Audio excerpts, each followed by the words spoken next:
Arkadaşlar bugün elektriği çaldı. I should have finished those deep fried chicken wings from last Kaç night. yılım 155 TL yaptım da hesabı her seferden çok düzgün yapıyorum. Yani ben hesabı sakındı. Bir yıl, 2 yıl hesabı gizli sakladım. Kamu bana güldüren.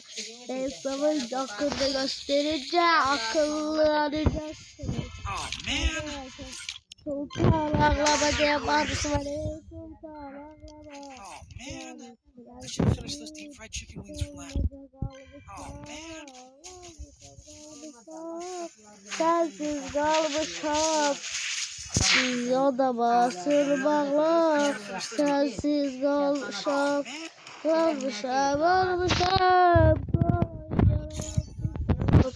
Kazama girerler. Barışa. Veririm. Çuro 618 Oh man. Ya Allah size benim hafta mutlu olasın yani bakımlarım beni öptüm Allah hakkı hiçbir hesabı vermiyorum size veriyorum sizlere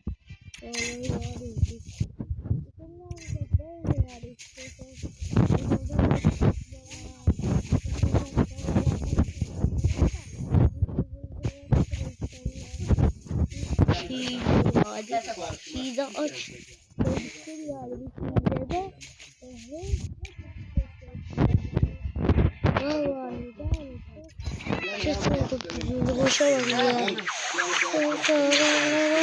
de bir tane öpmeye başlar.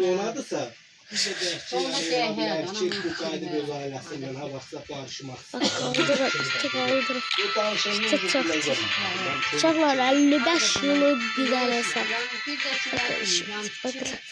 Oğlum hesabı kaldır. Sonra da ilahdırma hesabı ne dadı kalır. Ne adı bakıyor. I should have finished those deep fried chicken wings from last night. Derde batan zarar ağlama. Ağlama. Zarar ağlama. Derde batan zarar. Böyle ağlama. I should have finished those deep fried chicken wings from last night. Seni koyar deli. El baklasan ora.